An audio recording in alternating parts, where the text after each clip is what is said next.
मेरा बचपन बहुत मुफलिसी में गुजरा है, बहुत परेशानियों से मैंने अपने बचपन को गुजारा है।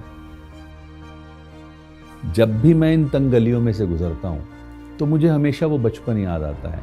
मुझे वो अपने जीवन के पल याद आते हैं कि कैसे मैं इन तंग गलियों में से गुजरा। लेकिन मुझे एक बात और एहसास होती है कि अगर ये तंग गलियाँ ना होती, तो शायद जो मैं आज हूँ वो हो नहीं पाता। पापा एक छोटा सा जॉब करते थे, बहुत कम उनकी सैलरीज थी। उसका परिणाम ये था कि घर में इनकम्स बहुत कम आती थी। तो बड़ी मुश्किल से मेरा ग्रेजुएशन हुआ। पढ़ाई के साथ साथ जब मैंने कंपटीशन की तैयारी की, तो अचानक से मुझे जॉब्स मिलने शुरू हुए। मेरा पहला जॉब लगा सीआरपीएफ में सब इंस्पेक्टर के पोस्ट पर। ये बातें हैं वर्ष 1988 की।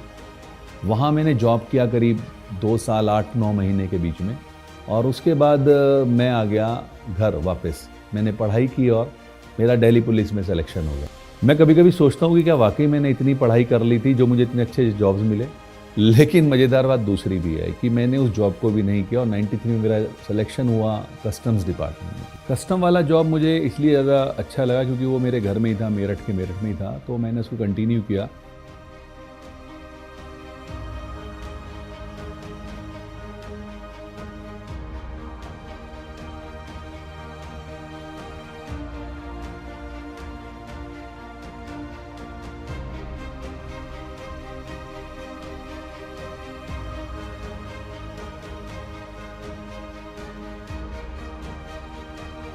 लेकिन इसी बीच में फिर मेरी शादी हो गई।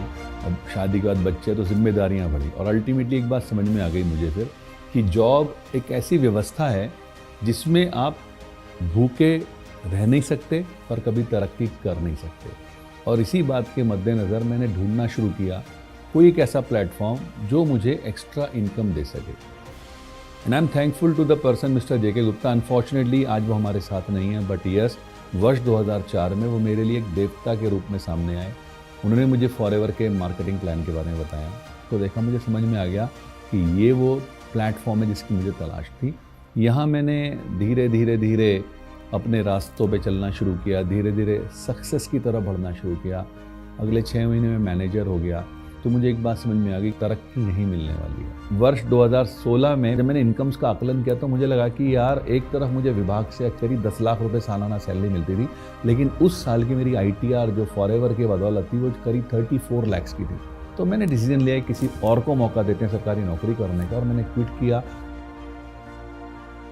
और मैं वर्ष 2017 जनवरी से फुल टाइम आज इस बिजनेस को बिल्ड कर रहा हूँ। इस व्यापार में मुझे वो सब चीज़ें मिली, चाहे मैं इंटरनेशनल ट्रेवल की बात करूँ, चाहे मैं एक अच्छी हेल्थ की बात करूँ, चाहे मैं एक अच्छी फैमिली लाइफ की बात करूँ, चाहे अच्छे मकान की बात करूँ।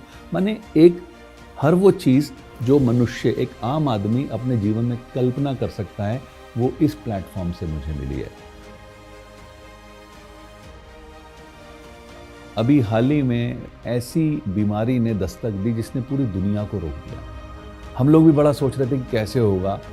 थैंक्स टू फॉरएवर के प्रोडक्ट्स, जिनकी वजह से हमारा इम्यूनिटी सिस्टम बहुत अच्छा रहा, and thanks to the marketing plan and the flexibility of the marketing plan, कि हम लोगों ने कोविड के उस दौर में डिजिटल प्लेटफॉर्म का सहारा लेकर के अपने बिजनेस को कंटिन्यू रखा, जिसका रिजल्ट ये रहा कि हमारे चेक्स नहीं रुके, जिसका रिजल्ट ये रहा कि हमारे इनकम्स नहीं रुके, जिसका रिजल्ट ये रहा कि बहुत सारी इंडस्ट्रीज सफ़र कर गई, लेकिन फॉरएवर में इनफैक्ट और ग्रोथ होती चली गई। क्यों? क्योंकि हर किसी व्यक्ति को 2 तरह की चीज़ें ऐसे दौर में चाहिए थी, एक अच्छा स्वास्थ्य और एक अच्छा साधन। स्वास्थ्य फॉरएवर के प्रोडक्ट्स की वजह से मिला, और साधन फॉरएवर के मार्केटिंग प्लान ने दिया। आज हम इस डिजिटल प्लेटफॉर्म का इस्तेमाल करके अपने बिजनेस को और ज़्यादा ऊंचा और ज़्यादा बड़ा बना रहे हैं। मुझे सपने देखना अच्छा लगता है, मुझे लोगों को सपने दिखाना अच्छा लगता है, और उन्हें पूरा करने में उनकी हेल्प करना अच्छा लगता है।